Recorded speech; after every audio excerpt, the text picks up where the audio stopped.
Welcome back to KR's Kathamalika. మరో చక్కటి కథతో మీ ముందుకు వచ్చేసాను. ఈరోజు మీరు వినబోతున్న కథ పేరు నా ఫోన్ నా ఇష్టం. రచయిత పి గోపాలకృష్ణ గారు. కథాపఠనం ఏ సురేఖ. కరోనా పుణ్యమా అని ఆన్లైన్ క్లాసుల పేరు చెప్పి బాగుపడింది మొబైల్ షాపుల వాళ్ళు, ల్యాప్టాప్ షాపుల వాళ్ళు మాత్రమే అని ఎవరైనా ఒప్పుకోవాల్సిందే. అదే కరోనా పుణ్యమా అని కొత్త తలనొప్పులు తలకెత్తుకున్న వాళ్ళు తల్లిదండ్రులు, స్కూల్ టీచర్లు మాత్రమే అని నిస్సందేహంగా చెప్పొచ్చు. అందరిలాగే 14 ఏళ్ల శిరీష ఇంట్లో మొబైల్ కొను అని చెప్పిన తండ్రి సదానందం మీద తల్లి కూతుర్లు విపరీతమైన ఒత్తిడి తేవడంతో తన నిర్ణయాన్ని మార్చుకుని తల్లి కూతుర్లని షాప్కి తీసుకెళ్లాడు. కొనేదేదో మంచిదే కొనేస్తే దాన్ని క్లాసులు అయిపోయాక మనమే వాడుకోవచ్చు అని భార్య చెప్తే ఇష్టం లేకపోయినా 22,000 పెట్టి మరీ ఫోన్ కొని కూతురు చేతిలో పెట్టాడు సదానందం. మొదటి రోజు ఎంతో ఉత్సాహంగా కూతురు ఆన్లైన్ క్లాసులు వింటూ ఉంటే తన కూతురికి మొత్తం టెక్నాలజీ అంతా తెలిసిపోయిందని సంతోషపడింది శిరీష వాళ్ళమ్మ తులసి. మొబైల్లో ఆన్లైన్ క్లాసులు అయిపోయాక అందరి ఫోన్ నెంబర్లు ఇవ్వమని వాట్సాప్ గ్రూప్ ఏర్పాటు చేస్తున్నామని క్లాస్ టీచర్ చెప్పడంతో అందరూ అక్కడే నెంబర్లు చెప్పారు. క్లాస్ లీడర్ వాట్సాప్ గ్రూప్ ఏర్పాటు చేశాడు. అంతే, మొదటి వాట్సాప్ గ్రూప్ తయారైపోయింది. అక్కడి నుండి క్లాసులు, పాఠాలకు సంబంధించిన మెసేజ్లు.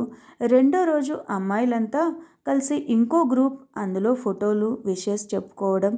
ఇంకో 2 రోజులకి close friends group chatting, video calling. తల్లిదండ్రులు ఎప్పుడు అడిగినా క్లాసులు అవుతున్నాయని చెప్పే శిరీష నిజానికి ఎప్పుడూ క్లాసులు అటెండ్ అయ్యేది కాదు. వాట్సాప్ నుండి క్రమంగా ఫేస్బుక్, ట్విట్టర్, ఇన్స్టాగ్రామ్ పేరుతో అకౌంట్స్ ఓపెన్ అయ్యాయి. తర్వాత 15 రోజుల్లో ఇప్పుడు శిరీషకి క్షణం తీరిక ఉండడం లేదు.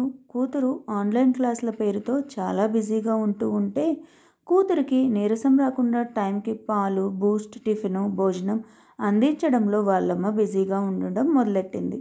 ఒకరోజు ఉదయాన్నే మార్కెట్కి వెళ్ళిన సదానందంకి శిరీష వాళ్ళ క్లాస్ టీచర్ ఎదురయ్యారు. శిరీష ఎప్పుడు క్లాస్కి ఎందుకు అటెండ్ అవ్వడం లేదంటూ ఆవిడ ప్రశ్నిస్తే సదానందంకి ఏం సమాధానం చెప్పాలో అర్థం కాక బుర్రగొక్కున్నాడు. ఇంటికి వచ్చి కూతుర్ని గట్టిగా అడిగాడు. ఆన్లైన్ తరగతులకు ఎందుకు హాజరవ్వడం లేదని, కూతురు ఏం చేస్తుందో ఎందుకు చూడడం లేదని భార్యను గట్టిగా అడిగాడు. అదేంటి, మీకు బాధ్యత లేదా, నన్నే అడుగుతారేంటి, అది రోజు క్లాసులకి అటెండ్ అవుతోంది కదా. భార్య గట్టిగా ఎదురు తిరిగేసరికి సదానందంకి చిరాకు తారాస్థాయికి చేరిపోయింది. ఫోన్ ఇలా తీసుకొనిరా అంటూ కూతురు మీద గట్టిగా అరిచాడు. ఎందుకు ఇవ్వాలి ఫోన్, నా ఫోన్ నా ఇష్టం అంటూ కూతురు గట్టిగా తిరిగి సమాధానం ఇచ్చింది. సదానందంకి పరిస్థితి పూర్తిగా చేదాటిపోయిందని అర్థమైంది. ఫోన్ ఇవ్వకపోతే ఏమవుతుందో చెప్పను అంటూ బెల్ట్ తీసేసరికి ఫోన్ తీసుకొని వచ్చి తండ్రి ముందు పెట్టింది. ఫోన్ ఓపెన్ చేద్దామంటే ప్రతి యాప్కి ఒక్కో కోడ్తో లాక్ చేసింది. భార్య కూతురికి వంత పాడడం మొదలెట్టింది. దాని ఆన్లైన్ క్లాస్కి టైం అవుతుంది, ఫోన్ ఇవ్వండి అంటూ. తనదైన పద్ధతిలో ఇద్దరికీ కౌన్సిలింగ్ ఇచ్చాడు సదానందం. దారిలోకి వచ్చిన కూతురు ఒక్కో లాక్ తీస్తూ ఉంటే కూతురు నిర్వాకానికి కళ్ళు తిరిగిపోయాయి అతనికి. తన క్లోజ్ ఫ్రెండ్స్ లిస్ట్లో అందరూ అబ్బాయిలు. అర్ధనగ్న, పూర్తి నగ్న ఫోటోలు మొత్తం మొబైల్ నిండా నిండిపోయాయి. కూతురు పతనానికి కారణం ఎవరు? ఆన్లైన్ క్లాస్లా? ఇంట్లోనే ఉండి కూతురు ఏం చేస్తుందో గమనించకుండా తన పని తాను చేసుకుంటున్న భార్యదా? భార్య కూతురు మాటలు విని ఫోన్ కొనిచ్చిన తనదా? ఆత్మశోధనలో పడిపోయాడు సదానందం. ఇంక నువ్వు ఆన్లైన్ క్లాసులకి హాజరవ్వద్దు, చదవద్దు, నా పరువు తీసింది చాలే అంటూ ఫోన్ తీసుకున్నాడు. ఇంట్లో వాతావరణం యుద్ధరంగాన్ని తలపించేలా ఉంది. ఏదో చిన్నపిల్ల తప్పు చేసింది తెలియక దాన్ని సరిచేయడం మానేసి ఫోన్ తీసుకుంటారా? అది అసలే సున్నితమైన మనసు కలిగిన పిల్ల ఏదైనా అఘాయిత్యం చేసుకుంటే పరిస్థితి ఏమిటి? భార్య మాటలకు సదానందం ఒక మెట్టు దిగాడు. నేను చూస్తానులేండి దాన్ని అని భార్య చెప్పిన మాటలను నమ్మి ఫోన్ మళ్ళీ చేతిలో పెట్టాడు. 10 రోజులు అంతా సవ్యంగా జరిగిపోయింది. మళ్ళీ చాటింగ్ మొదలెట్టింది పరిచయం లేని కొత్త వారితో. ఈసారి ఏవో పాటలకి డాన్స్ వీడియోలు చేయడం, వాటిని మొబైల్లో అప్లోడ్ చేయడంలో కొత్త స్నేహితులు తయారయ్యారు. ఇలాంటి డాన్స్ వీడియోలు చేసి మనం యూట్యూబ్లో అప్లోడ్ చేస్తే చూసే వాళ్ళు పెరిగితే డబ్బు వస్తుంది. మన వీడియోలు చూసి ఎవరైనా మన టాలెంట్కి సినిమాల్లో కూడా అవకాశాలు ఇస్తారంట అంటూ ఫేస్బుక్ ఫ్రెండ్ చెప్పడంతో వీడియోలు అప్లోడ్ చేయడం, ఇదిగో నీ వీడియోకి డబ్బులు వచ్చాయి అని అవతలి వ్యక్తి చెప్పి అప్పుడప్పుడు డబ్బులు పంపించడం చేసేవాడు. తల్లిదండ్రులకు తెలియకుండా ఫ్రెండ్ బ్యాంక్ అకౌంట్లో డబ్బులు పడేలా ఏర్పాటు చేసుకొని ఆ డబ్బు చూసి మురిసిపోయేది. తనకు చాలా టాలెంట్ ఉందని నమ్మకంగా చెప్పడంతో ఆ ముక్కు మొహం తెలియని ఫ్రెండ్ మాటలు నమ్మి ఒకరోజు ఫ్రెండ్ ఇంటికి వెళ్ళొస్తానని చెప్పిన ఆమె తిరిగి ఇంటికి రానే లేదు. ఇది ఒక శిరీష కథ మాత్రమే కాదు, చాలామంది పిల్లలు తెలిసి తెలియని వయసులో చేసే పొరపాట్లు ఇవి. ఆన్లైన్ క్లాసులు ఎవరికి మేలు చేయలేదు.